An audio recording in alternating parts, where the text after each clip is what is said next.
जय माँ कालरात्रि नवरात्रि ए सप्तम दिन में आम माँ कालरात्रि को पूजा करूँ। माँ कालरात्रि है माँ पार्वती से स्वरूप जहाँ को से प्रकट करते रक्त बीज को संहार करने।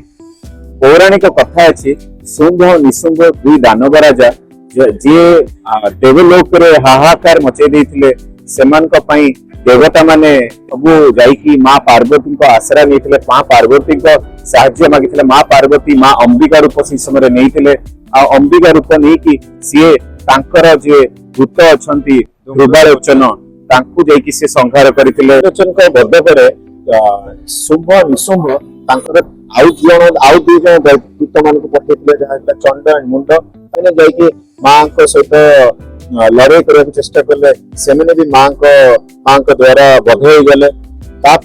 शुंभ निशुंभ आउ जन दूत को पठे प्रमुख दूत सी रक्त बीज जो माँ को पाक गले माँ जो मारिया को स्वर द्वारा मारिया को चेष्टा कले रक्तर जो गोटे गोटे बुंद जो माटी पड़ा प्रति बुंदे आउ जन रक्त बीज मुखर दानव सृष्टि होता।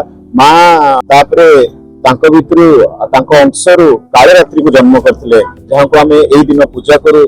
माँ सप्तम दिन में आम माँ कालरात्रि को पूजा करूँ।